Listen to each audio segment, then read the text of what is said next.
I mean, you're saving this company 15,000 hours a year. If you don't do that, then you're a dead duck in change management. You write it one time, it's your email newsletter content, it's your social media post, it's a carousel on social media.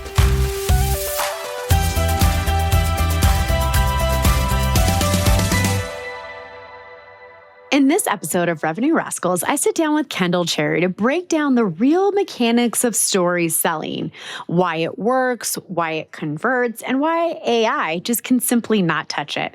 We unpack the psychology behind buying decisions, including two audience types every business has: the DIYer, never buyer, and the longtime lurker, and why most founders are talking to the wrong one. Kendall shares how authentic storytelling builds trust over time, how your personal experiences shape your most powerful messaging, and why the stories you're tempted to hide are often the ones that move revenue. From sales writing to self-leadership, this conversation connects personal growth to business growth in a way that's practical, strategic, and immediately usable.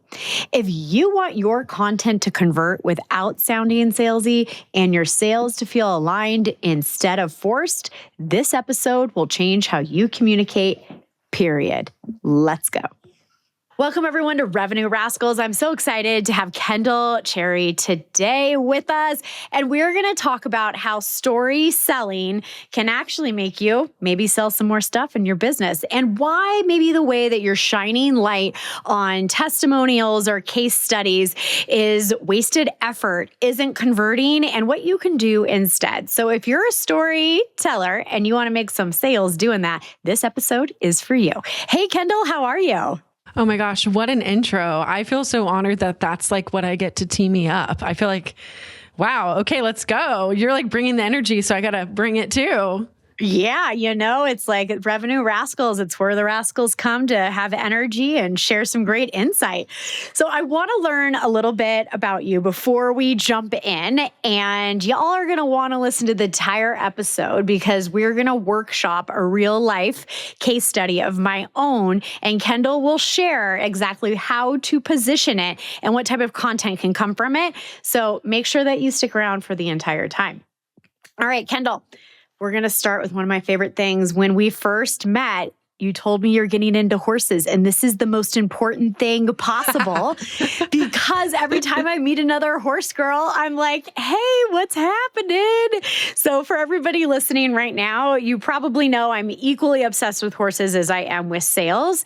And I think that there is something really beautiful around being able to, quote unquote, control a 1,400 pound animal, and the joy, the responsibility, the reflection that it gives. So Kendall, I got into it because it helped me actually be a better consultant and show up more grounded in my life. And it helped my mind be free, which is what we all need. So let's just talk about that for a second, about your horse journey and how it's specifically tying back to performance in your business.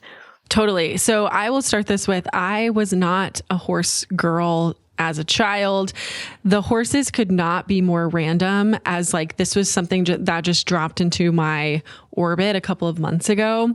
So probably for the last 5 years outside of the horses, I have been doing a lot of inner work, personal growth, and just kind of understanding spirituality, understanding energetics, and just kind of like higher level consciousness. This was just part of my like daily, I'm doing the meditations, I'm going to therapy, I'm channeling, getting weird visions while I'm, meditating, whatever else. And so back in like October, I was doing this meditation around like my future life. And and I'm sure we'll get into this year has been a very big transformational year for me, but everything's been happening below the surface. And so I'm kind of like, okay, I guess I need to imagine my future life, which, to paint a picture, I currently live in downtown Austin, Texas. I drive a Honda Civic. That was my first car. Then it was time to get a second car. I got a second Honda Civic. I did not really grow up around horses. And so all of a sudden I do this meditation, and this brown horse starts talking to me and is telling me about my future life. And he's saying, you're going to move to Dripping Springs, which is about 45 minutes outside of Austin, the country, basically. And I'm like, we okay, almost moved there, Kendall. So it was between Park City and Dripping Springs, which is just so weird. Yeah. So weird. So he's like, you're going to move to Dripping Springs. I'm like, okay, I've already kind of been thinking that, but I'm single. And I just always thought I was going to meet my person in the city and then we would move out to the country. Well, he's like, your lease is up in February. You're moving to Dripping Springs. Also, you're trading in your Honda Civic to get a truck, which is like my dream car. I'm like, okay, whatever. So there's this brown horse with a white snout, and he keeps talking to me, and I don't really understand what the heck he is. So then I'm like, well, if I move to Dripping Springs, what am I going to do with all my time? You're going to ride horses. And I'm like, okay, what the that makes no sense. Like, hi, I have no idea. I've literally ridden a horse one time on a trail, which is a very different type of horse than actually riding a horse. It's like, they walk to get their food, and that is the life of a trail riding horse. And so I'm like, kind of like, okay, what the And so I start looking for beginner horse riding lessons. Had no idea that the year before it had kind of had a proposal come through to write a book for an equine ranch out in Marble Falls, which is about an hour from Austin. And I, for whatever reason, totally forgot about this person until it was time to look up riding lessons. And most people here are riding with more advanced people, like this, not day one. What is a horse? These are not for beginners. The ranch that I had gotten a proposal from, first thing on their homepage, beginner riding lessons. And I'm like, holy shit. So I put in, I'm going to apply to take these riding lessons. I, of course, they would love to work with me. And then I go over to their Facebook page before my first day, before I've ever stepped foot around another horse in a long time. And I see this horse with a brown color and a white snout. And his name is Zeus. And he's the exact horse that I had been seeing in my meditations for the last however many weeks. And so I have my first lesson. And it was like he was kind of calling to me, and he was wanting me to come there. And I'm like, okay, what the f-? All these horse people, they talk about this, but it's actually happening. And so I get there the first day, and I get out of my car, and Zeus is waiting for me at the gate. He has been expecting me. And I was like, look, I'm here. You told me to come here. And he just chuffs and bows to me essentially. And it's connection created. As I've been taking lessons, I've learned that Zeus had he's a rescue, pretty much stuck in perpetual fight mode and does not let anyone get close to him. He's kind of aggressive isn't the right word, but he gets very scared very easily, and it comes out as aggression. And what's interesting, it was kind of mirroring what I was going through at the time. And as we started working together, the owner of this ranch, she's like, it's so weird. Now that Zeus is around you, he's starting to do energy healing. He wants to do energy healing, which is essentially what I've been doing with him. I'm doing a lot of Masterson method, kind of like Reiki for horses. And what's been interesting is the connection that I have to the horses now. It's so much more of a spiritual practice for me of helping them kind of clear their energy or clear the trauma, whether that's in this life or I kind of believe in past life regression, generational trauma. And so much of my practice is very spiritual and intuitive based, where now, so that's kind of where we started. Okay, Kendall's never been around a horse.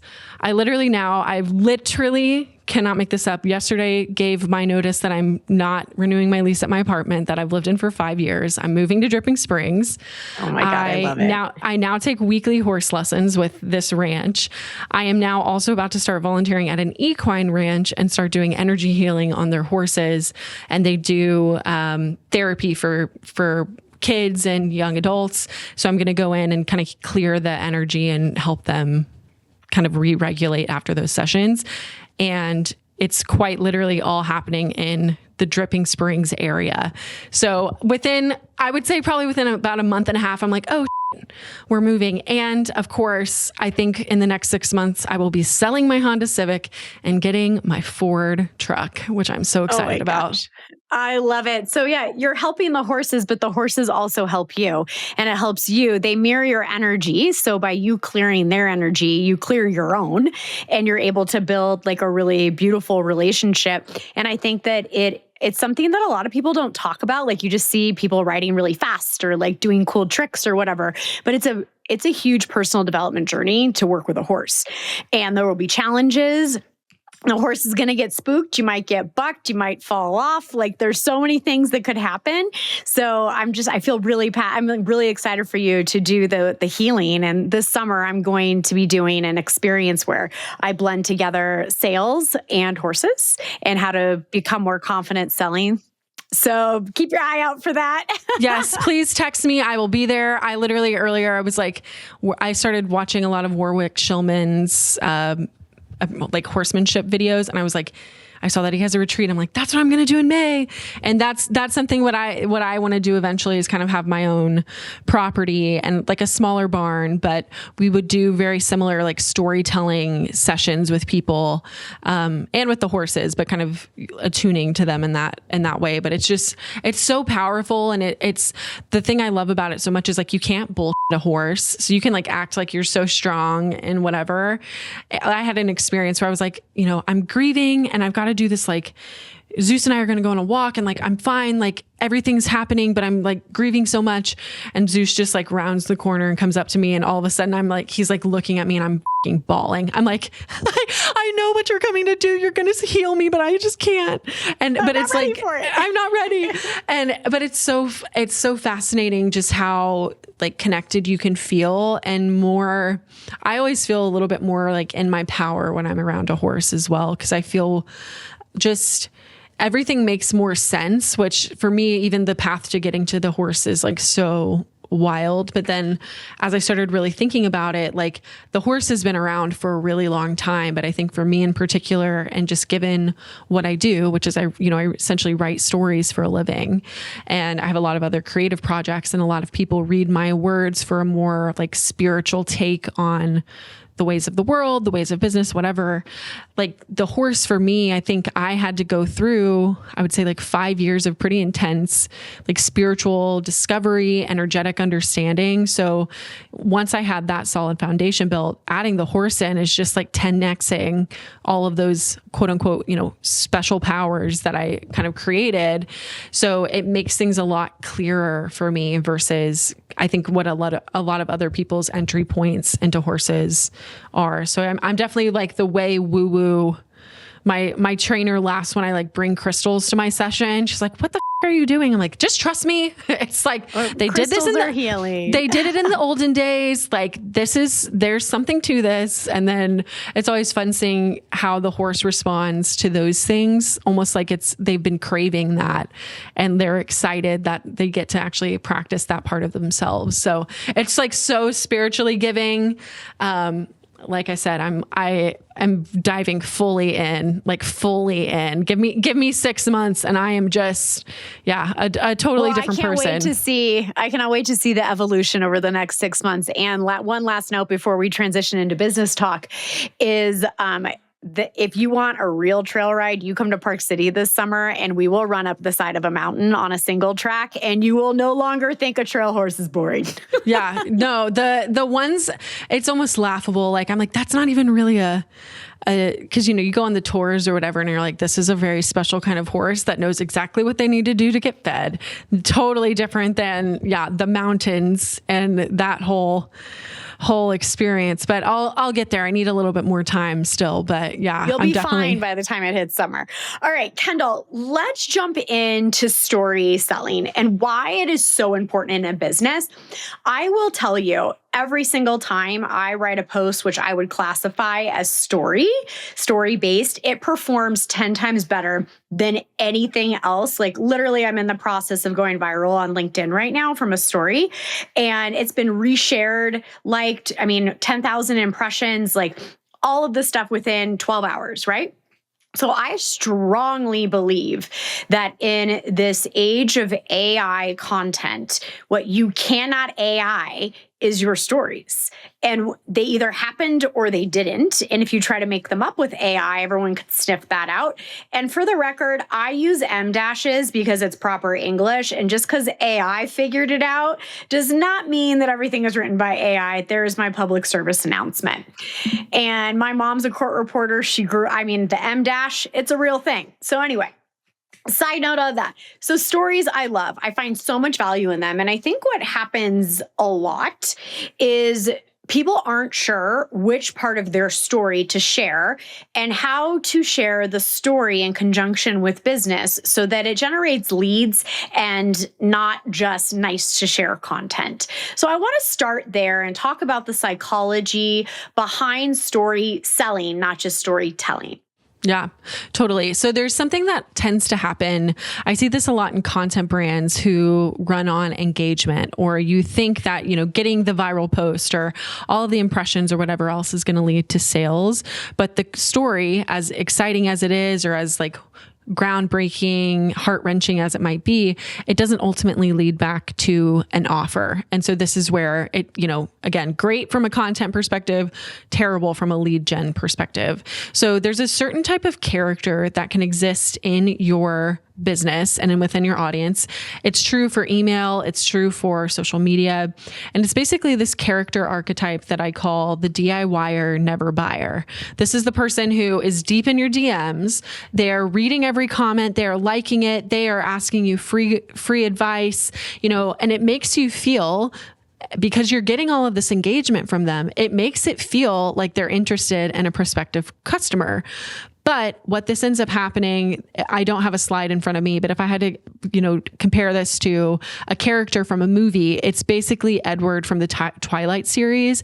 And this is like an energy vampire. They're the person that they love all of your free stuff, but the moment you hit them with the sales pitch, they completely disappear and they're never going to pay you a dime. So that's the DIYer never buyer. And what's really problematic is a lot of people, when they first get onto social media, or they get that kind of dopamine rush of, oh my gosh, I'm finally getting seen, this is my moment. They try to replicate that result again, only to find that over time, all of the people in their audience are essentially DIYer never buyers. So that is not great from a business building perspective and not great from a sales perspective.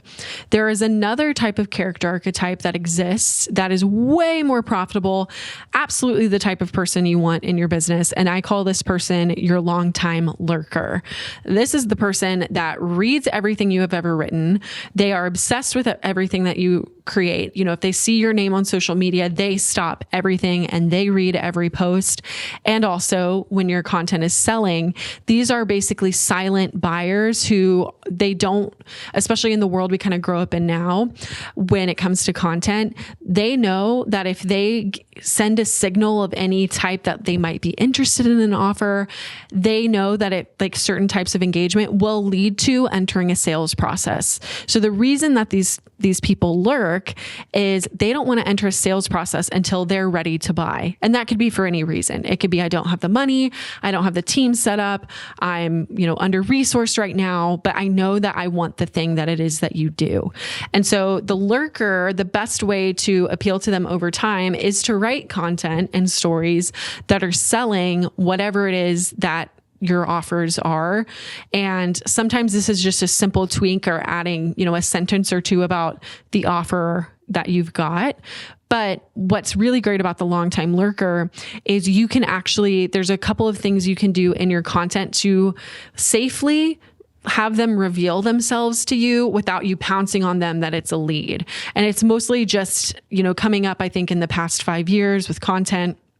There's a lot of people, the second you comment, you get the, if you're on Instagram, the hey girl DM, join my free whatever thing, or join my program or whatever else. And so people are just really a lot smarter now to just kind of the tricks of what's going on. But your longtime lurker, the reason they're so valuable they may not engage with your content. And if you look like on my LinkedIn page, my content doesn't get a ton of likes or engagement, but I have a whole roster in my audience of future clients and leads in my pipeline. And so the thing to remember is like, they're probably not going to engage with your content, but you better be sure that they remember everything that you've ever written. And I will get cold inquiries from people I don't know where they came from. And sometimes they will literally quote posts that I have in their inquiry form. Like, I loved when you wrote this thing. And I'm like, you read that? Like, where were you? There were no signs. But these lurkers, the reason they're so valuable, they're usually your repeat customers. They're usually a better form of referrals. And they're what really allows you to have a sustainable business over time, especially if you're selling something high ticket where you don't necessarily need volume of sales. You just need consistency of sales. So that is really kind of the character archetype. And if I had to compare it to a character from a movie, it's pretty much Dobby from Harry Potter, right? He's like quietly stalking you until he's finally ready to reveal himself. It's pretty much just Dobby. But that to me is kind of the value and the different, there's kind of those two archetypes that exist that are, at this point, I've kind of researched it and developed what it is and how it works. But we definitely want people that are more in the lurker territory than, again, DIYer, never buyer. Yeah. So I love the way that you've presented that. And I've noticed the same thing in my business over the last 7 years. I actually went through. And so what I sell, usually if somebody works with me, it hits 6 figures really quickly. And so I'm not a high volume business, nor do I want to be. And I built my business to not be a high volume, actually. So, and what's interesting, if I go back to like my last 5 clients, not one, I mean, maybe once they liked a post, but no comments, nothing. So it's those lurkers. And the reason why is who I sell to is not spending time gabbing in the comments section, right? They're just like looking for the right experts. They save my posts and they engage when it makes sense for them. So I love that. I will tell you though, I appreciate the DIYers though for one specific reason. And that is they comment like crazy and help your reach.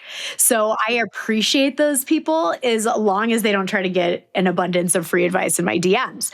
But I've solved that on LinkedIn by turning away my away message. And I don't know if everyone else who's listening right now is going to really love this.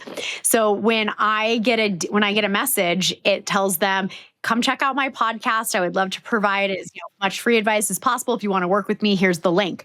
And what it does is it triggers the AI bots and all of the automations that aren't supposed to be used on LinkedIn to begin with. It turns them off.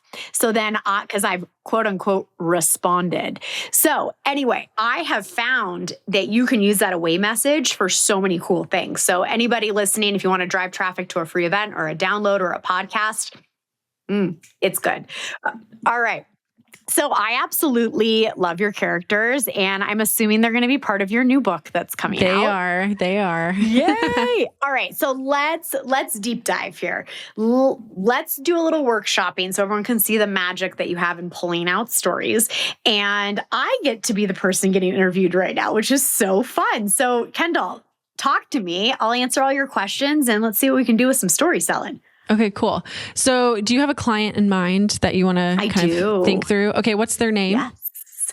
Okay, so I want to keep it anonymous because a lot of my clients like privacy. So let's call... Yeah, give me a fake name. Let's say Sam. Let's just call him Sam. Okay, cool. All right. Will you give me some context? What kind of business does Sam run? Like without revealing too much. What's going on there? Yeah, so Sam sells office space, co-working office space.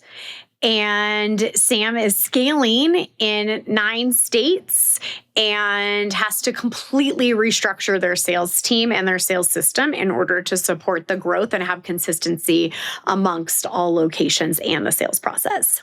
Can you give me a little bit of context about what Sam was struggling with before working with you? What was kind of going on there? What was like the big, all right, we need an expert? So what often happens when someone is scaling their sales is that there's inconsistency amongst the people who are selling. So sellers start to do things a little bit rogue. They are testing a lot of things. They themselves are trying to see what's going to help. But what happens is you have some people who are succeeding because they've cracked it and they figure it out. And then others are struggling. And when you want to have a cohesive brand that represents itself in the marketplace, you have to have consistent sales procedures. Because if you think about it, if one person's doing this discount and this other location's doing something totally different, and somehow they find out about each other, like it's just not good for the brand, right? And then also making sure that the sales process can be tracked appropriately. There's metrics. We can figure out what's working and what's not. And it also really impacts the organization as a whole when it comes to just the energy around it and the culture. So whenever you need to change something, like it has to be co-created together. And so I'm known for co-creation and change management. So that's why I get hired is I don't come in and steamroll the entire organization. I actually spend the time getting to know the individual contributors, the leadership team, and often the board so that I can see all of the priorities of the organization and before I decide to make change. So what needed to happen is the organization needed to reduce the workload on the local office buildings that were selling. So they had too much on their plate, so they couldn't sell effectively. So we had to take the tour booking off their plate. So when there's inbounds coming in, they cannot be managed by the on-site team. We needed a centralized BD team that would do that. And then by doing that, it allows them then to have the ability to focus on just the actual selling during the tour and not having to book it as well, which reduces the workload. And then they can follow up and close. So what had to happen in this organization is a centralized BD team, which they'd never had before, and then completely restructure roles and responsibilities for the actual locations and their selling responsibilities. Mm-hmm. Did you also meet with any of the like on the ground like successful salespeople in their different regions as well, not just like the higher ups? Every single one of them. Yep. Okay, cool. If you don't do that, then you're a dead duck in change management. Got it.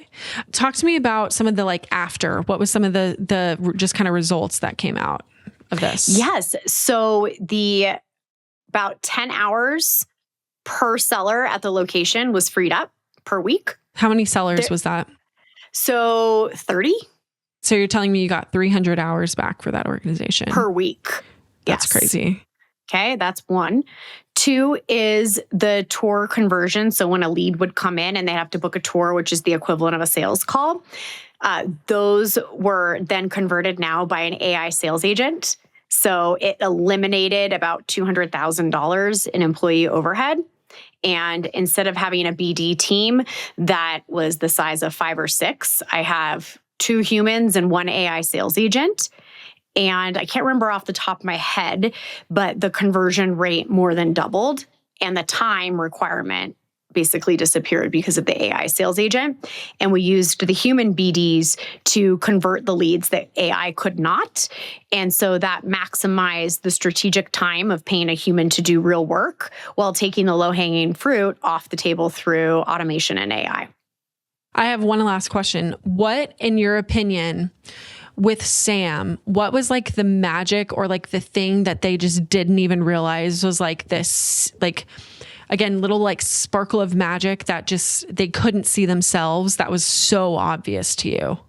Yes. So a lot of times people think when you add in automation or AI into a business that it degrades the human brand, right? So it's like if you have a really cool lifestyle brand or a luxury brand and you introduce AI, that somehow that's bad for the customer. And so I really had to go to bat all the way up to the board on that one to convince that the organization that AI would actually provide a better customer experience. So I'll give you an example of how that actually happened in real life. So the people who buy office spaces, especially since they were serving more of like the scaling startup, not the established enterprise, is founders look for office space at 10 p.m. at night because they're so busy. So if there was an inquiry at 10 p.m., well, no one was getting to them till the next morning. What kind of customer experience is that? But when you use AI, the customer interaction is immediate. So they were booking tours while employees were sleeping, which was giving a better experience to the customer, and it was accelerating the sales cycle. And also, if you're trying to book something at 10 p.m. at night and you're a founder, you don't want to wait. You want to just be able to book. So, we were able to solve for a lot of those problems and, increase the velocity of a sale and provide a better customer experience. All right, rascals, let me ask you this. How much money have you wasted replacing shoes, sneakers, or even bags that could have lasted way longer if only you'd been taken better care of them? I know for me, running from meetings to kids' activities, life gets messy fast. And that's why I always have Jason Mark Quick Wipes on hand. Jason Mark is trusted care to help you get the most out of what you wear. They're not just about cleaning. They're about protecting what you love while protecting the planet. Their wipes are now 100% plant-based and plastic-free, made from renewable lyocell fibers. They're individually wrapped so you can toss them in your bag, your car, or like me, your kids' backpacks. And it's not just convenience. Jason Mark is part of the worldwide B Corp movement, meeting the highest standards for social and environmental impact. They're EPA Safer Choice certified, so you know the formulas are safe for your family. And their products are USDA, bio-based, and certified biodegradable. That means no harmful junk like PFAS or VOCs. Just high-performance care that keeps your stuff looking fresh while doing right by the planet. Personally, as a busy mom and entrepreneur, Quick Wipes are my favorite. They've saved my sneakers from coffee spills, playground dust, you name it. One wipe and I'm ready to walk into my next meeting looking sharp. So here's the deal. Go to jasonmark.com and use promo code RevenueRascals at checkout for 25% off your order. One time per customer. Again, that's jasonmark.com, code RevenueRascals. And remember, this podcast is free thanks to sponsors like Jason Mark. I'm ungating sales strategies people pay me six figures for. So go support them, grab your Quick Wipes or your favorite product, and keep your kicks looking fresh. I love this. Okay, so I'm going to repeat back to you, like if we were going to do just for this one client, right? And you have lots of other clients, but like if we were going to design some case studies around some results that accurately talk about kind of the magic of what you do. I think in general, like the angle for you is change management in kind of any context, but especially in the sales piece is kind of what I'm picking up. So the first thing that really stands out to me is this, and I see this a lot in organizations, like this inability to understand and distill down, like on the ground, what's actually happening with your sales teams, and then translating that up the organization, right? You get a lot of times in these organizations, it's like, oh yeah, well that's a corporate thing, or, corporate's in this like ivory tower, and then it's completely disconnected to the salesperson's experience. So I think this is really important for sales organizations that really care about their team culture. I think there's a complete case study of just this angle.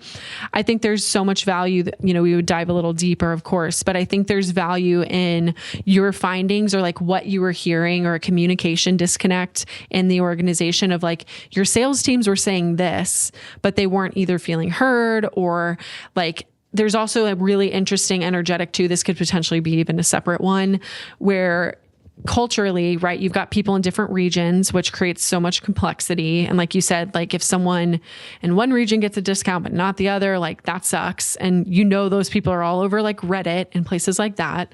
So there's that angle, but then there's also the angle of like, if you have however many sales teams in the same area, you're going to have this like natural, very competitive environment, which is likely unaligned with the culture of like, you've got your star pupils and then you've got these people that can't figure it out and they're going to disengage. They're not going to even like get any sales from what it is that you're doing.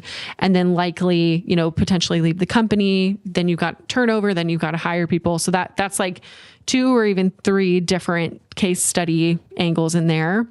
So that's, I'll say 2.5 or 3.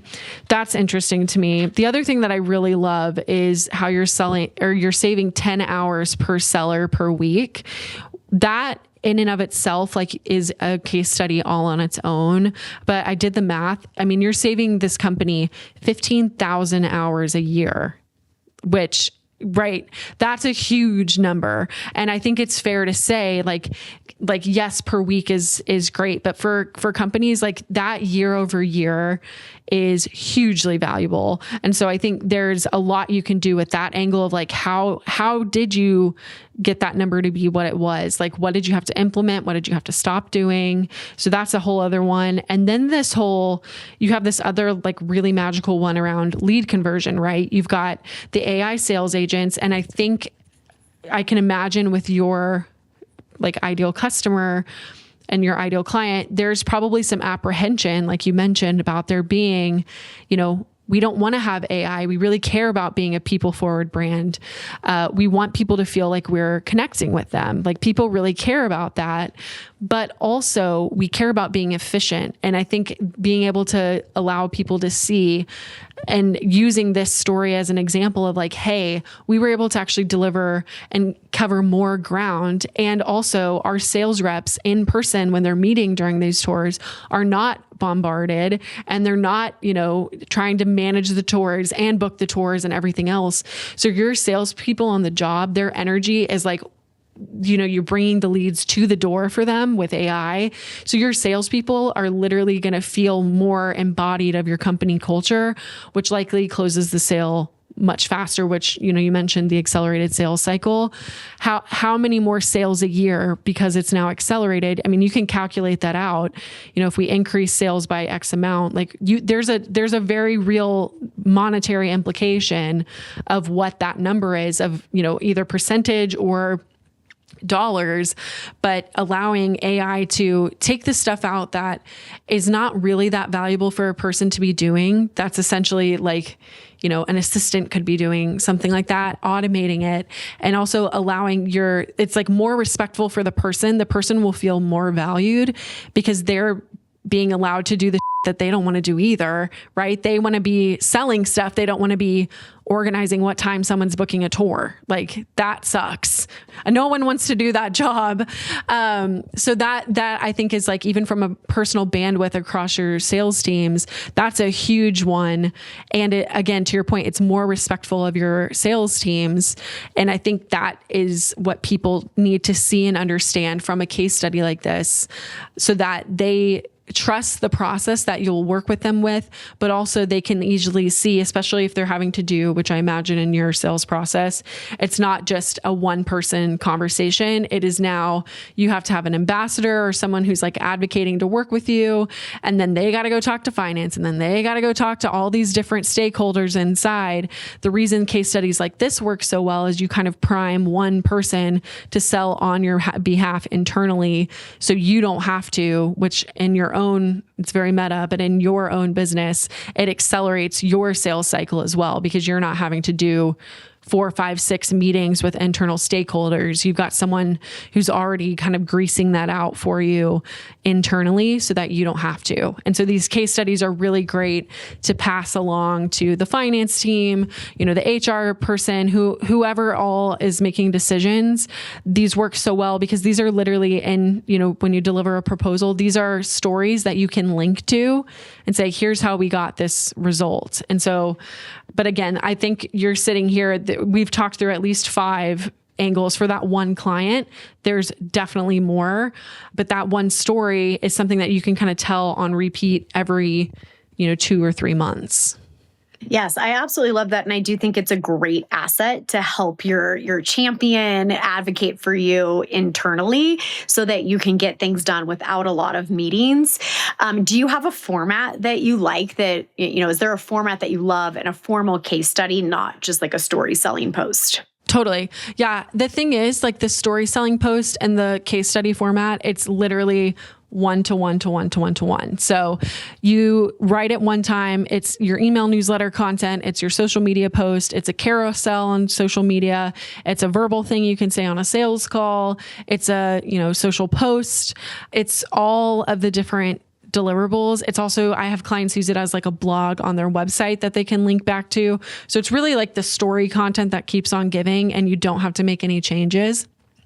So in general format wise, I like the title to be like, for you, it would be how Sam saved 15.3K hours per year. And then that would be the title. I really like the title format to be how client name or anonymous client name, and then whatever result. It also doesn't have to be quantitative. I think a lot of people think it has to be a qualitative or a quantitative like win. You can also talk about like you've got some squishy runs around, accelerated the sales cycle or improved customer satisfaction, these kind of qualitative wins as well. And so that's the title. And that title could be, that's your email subject line. That's the hook of your social posts. That's the title on your blog, whatever. And it's the same across the board. That's the title of your podcast episode if you decide to just, talk about a client that you have as a podcast. So there's that. And then basically before we paint a picture of saying like, this is what they were struggling with. So me asking the question of like, where were they at before?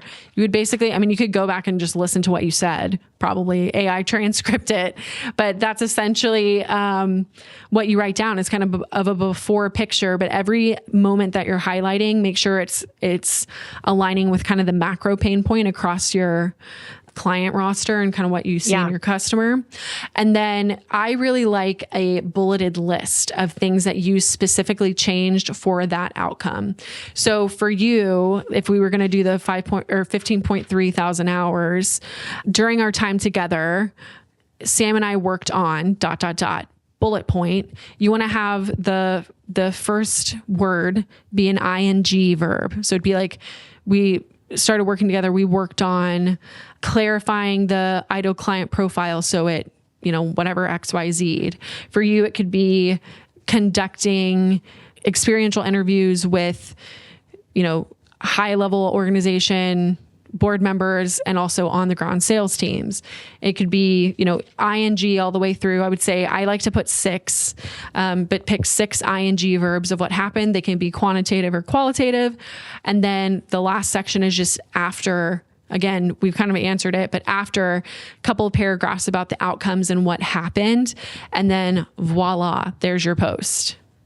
Love so it. it's like, I love it's not anything overly complicated, but I find that it's one of those things. It's very interesting. The research on it, it's the classic, like, I don't want to seem too braggy. And it always happens for people when we're kind of having to sell our own gifts or the things that kind of feel easy to us. Like, I don't want to sound braggy, or like, I don't know if my client's comfortable with me saying this. You can always anonymize, but I get a lot of people who feel very uncertain about their client, if they would be open to you sharing those things. And what I find more often than not is your clients actually want you to share those stories. They want you, you've created an incredible outcome for them, right? They want you to share the magic that you helped create. And I find more times than not, they're like, oh my God, like absolutely, please use it.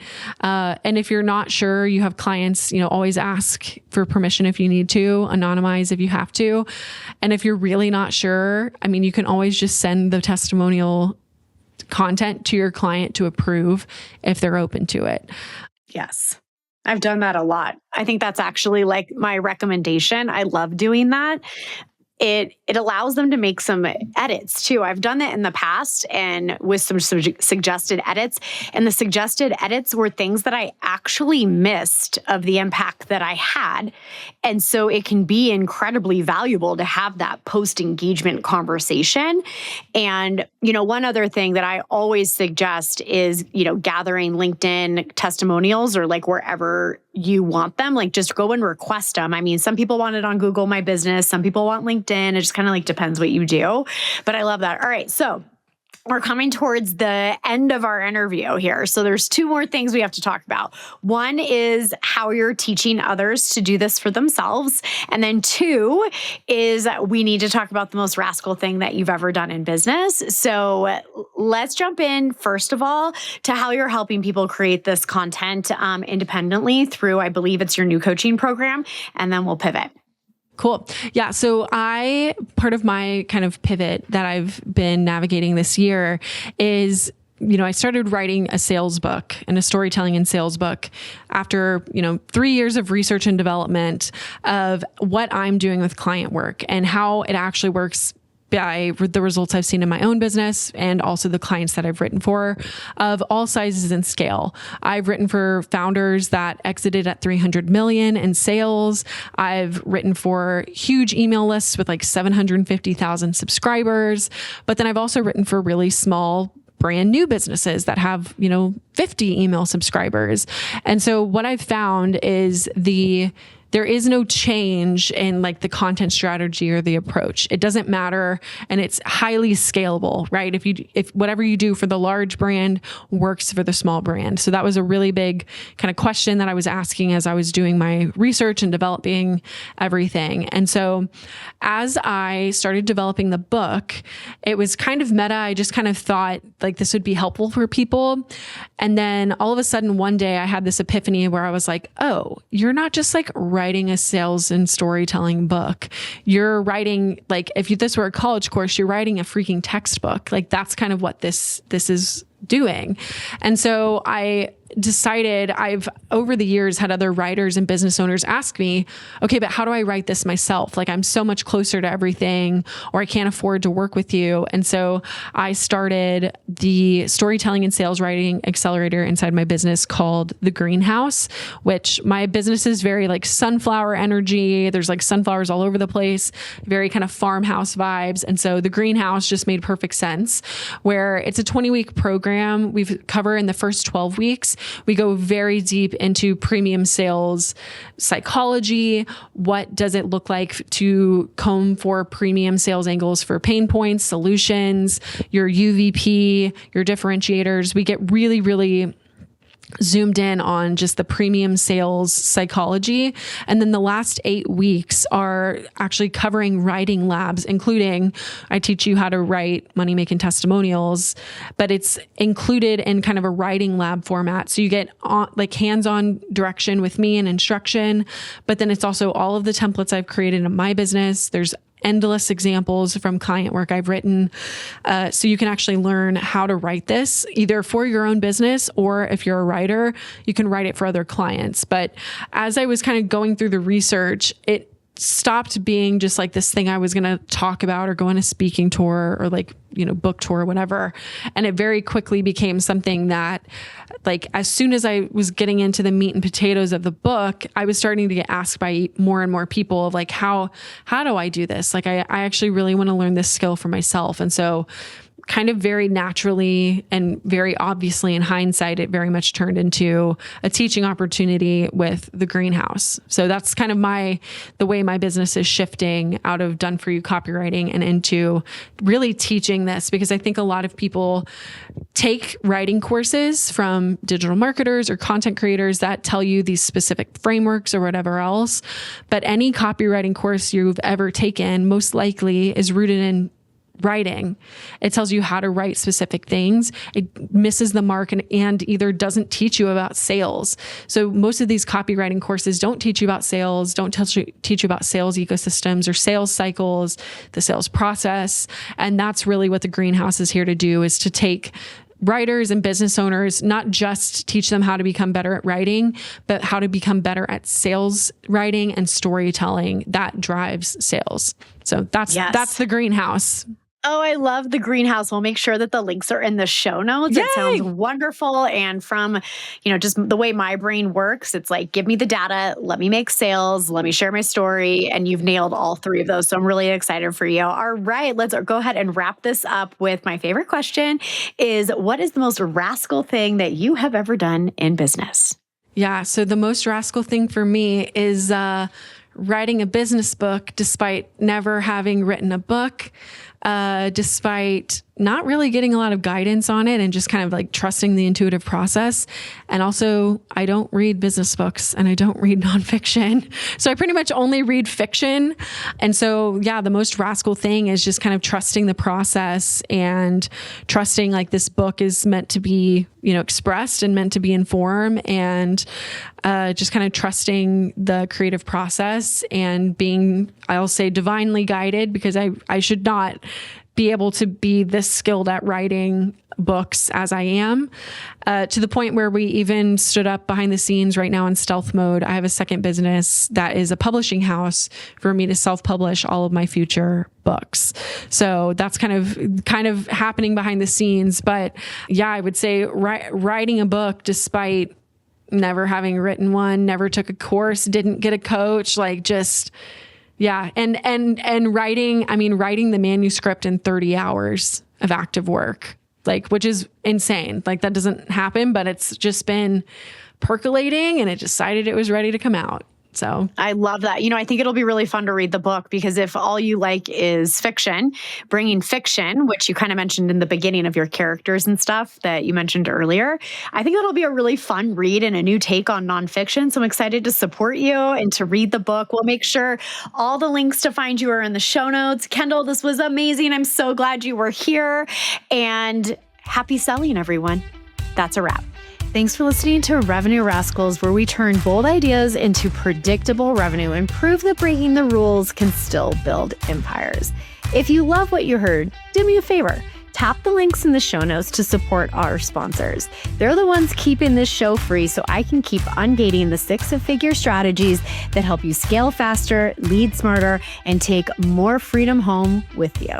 And hey, if you think you'd make an incredible guest or know someone who's built something worth studying, email me at hello@michelleterpstra.com. And until next time, stay sharp, stay bold, and stay just a little bit rascal.